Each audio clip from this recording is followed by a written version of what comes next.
Welcome to Talking Legal with Templars. We're in Templars Ghana office, so we're coming to you from Accra. My name is Dayo, Okusami. I'm a partner at the firm. I have got Senior Associate Aasiya Nettey with me, and we're talking renewable energy and renewable energy in particular in Ghana.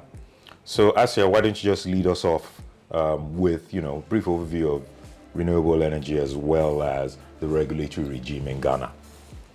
So, well, as we all know, the world is now moving towards climate change. Absolutely. So we are very big on renewable energy as well in Ghana. And renewable energy really is using energy from a non-depleting source. So Right. we have solar and wind Correct. and other forms of renewable energy. Like biofuel. Like biofuel, Yeah. ocean. Yeah. In Ghana, we passed the Renewable Energy Act in 2011 Okay, so it's been around for a while. for a while. Yeah. And then in 2020, we amended that act Okay. to update some of the things which had happened since then. I mean, Yeah. it's been a while. Okay. So that law was updated Yeah. to reflect some of the current changes in the renewable energy industry. And for the legal framework now, how is that shaping renewable energy in Ghana? The law, which is the Renewable Energy Act, mandates the Minister of Energy Yes. to be the person who leads on policy, strategy, development, and sustainability of renewable energy in Ghana. Okay. So we are seeing things where the government, the executive, is consciously passing regulations, entering into COP28, other things which Yeah. actively promoting renewable energy Adoption in that sense. sense. Okay, that's great. That's great. Because we hear a lot of it, we see it, but then now seeing legal regulations being passed as far back as 2011, as you're saying, but being updated, I think that shows that at least progress is being made. Now, you mentioned the Minister of Energy. So the Minister of Energy is in charge of renewable energy in Ghana. Is that the case? So when it comes to policy, Right. then it's the Minister of Energy.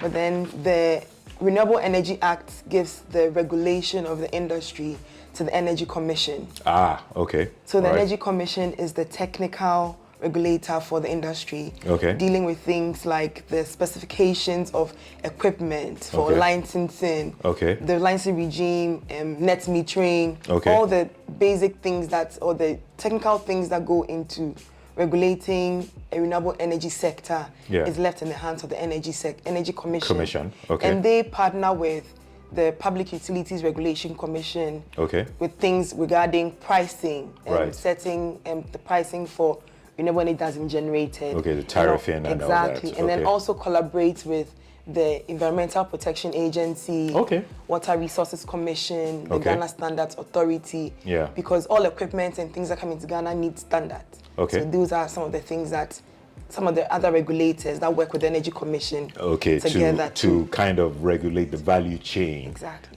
for the renewable energy procurement process, Exactly. as well as developing and licensing as well.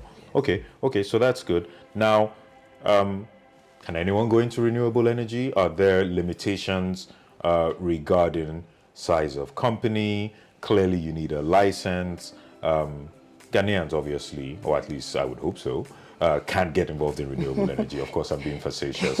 But what of internationals? I, as a Nigerian, can I come into Ghana, or other internationals, can they get involved in the renewable energy space? Yes, the industry is capital intensive, and we admit that we do not always have the means to do it. Right. But when a foreigner comes into Ghana to invest in the renewable energy space, Yes. there's a local content requirement that they need to partner Okay. with the Ghanaian. Okay. So at inception, or when you set up your company, the company must have at least 15% equity owned by Ghanaians. 15. 1-5. Okay, so 15% equity must be owned by Ghanaians, and up to 85% can be held by a non-Ghanaian Exactly. entity. Okay. But then within 10 years of your operations, Yes. the equity must move from Ghanaians from 15% to 51%. So there's an increase. Yes. Okay. All right. So over time, we Yeah. expect to see that you are giving the chance for Ghanaians to partake more in the Okay. operations of the company. Okay. So this is really to aid in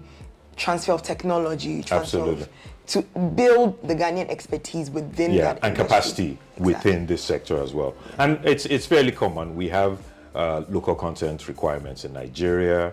You have it as far down under the black empowerment movements in South Africa, Angola, Mozambique. So we've seen this in numerous jurisdictions.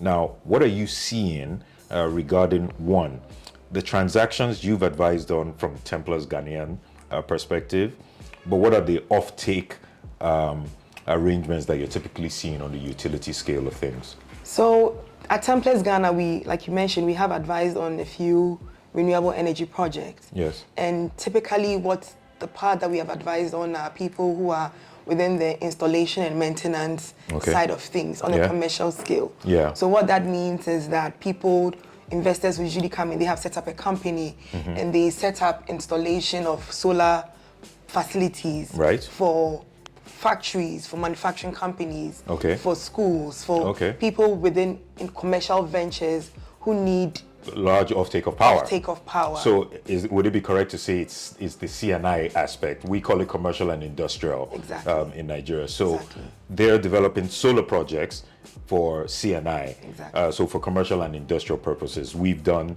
and advised on that from the TEMPLARS Ghanaian office. Okay, great. So we've typically done that. So we actually see that more in the industry. Okay. There are other licenses that people can acquire, but I think what we see is that if you want to produce electricity for the major off-taker, who is the Electricity Company of Ghana, for distribution within Ghana, then you can enter into a power purchase agreement with the ECG, with the VRA. Okay. The What's VRA the is ECG? The ECG is the Electricity Company of Ghana. Okay. They are the distributor for electricity in the southern zone. Okay. And then we have the VRA, which is the Volta River Authority. Okay. And then they produce electricity for distribution within the Volta River and islands around the lakeside.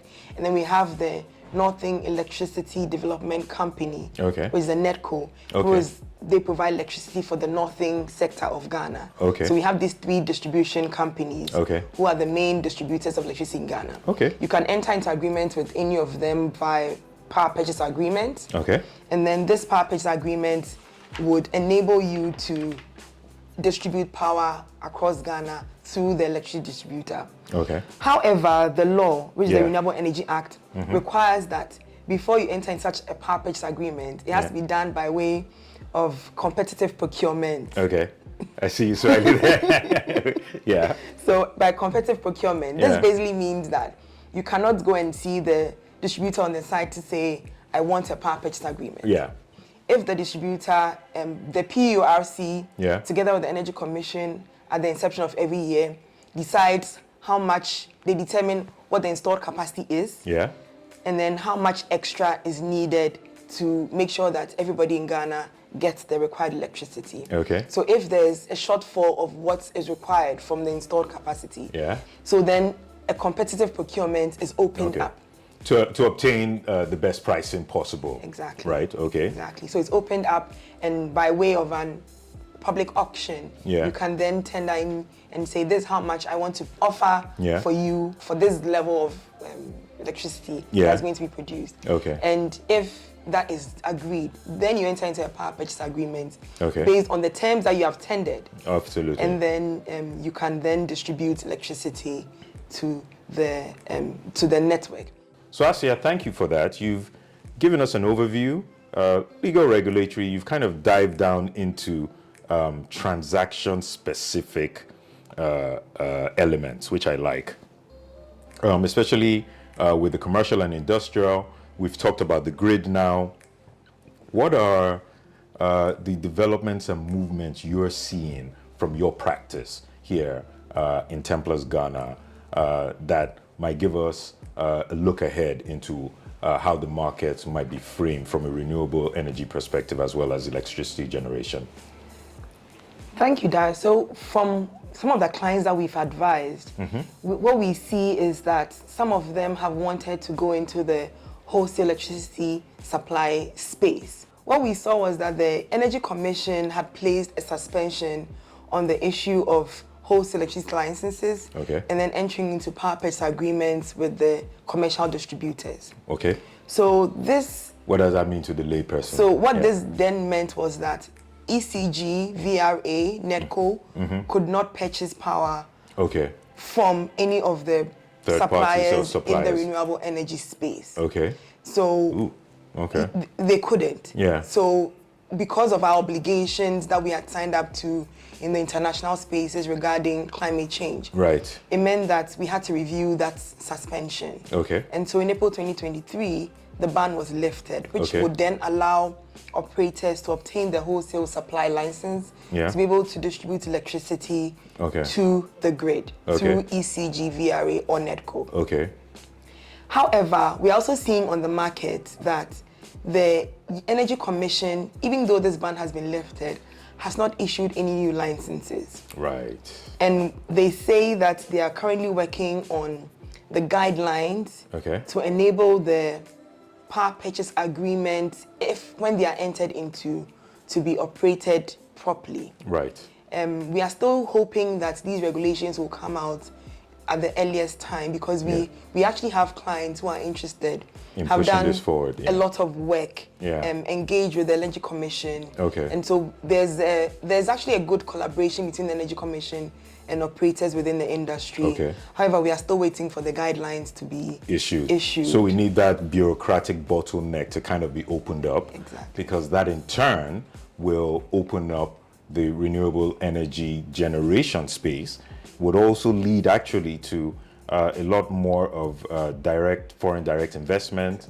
It could also encourage international financiers and investors to come in as well, which has a net-on effect as well. So, okay, so we can hope that, as 2024 goes ahead, we'll be seeing some progress in that space. Yes, yes. I mean, Ghana has a plan to have renewable energy generation up to 10% by 2030. 2030. So what that means is that the Energy Commission is actually in a position to want more generation of power from renewable energy sources. Okay. So we've got 6 years to get up to 10% of power generated by renewable energy. Luckily, at Templars here in Ghana, we're advising a number of clients doing that. Aasiya, thank you for your time. Thank you for giving us a lay of the land. This has been Talking Legal. We're in Accra, Ghana, from Templars in our Ghana office. This has been Aasiya Nettey, a senior associate in our corporate department, and see you next time.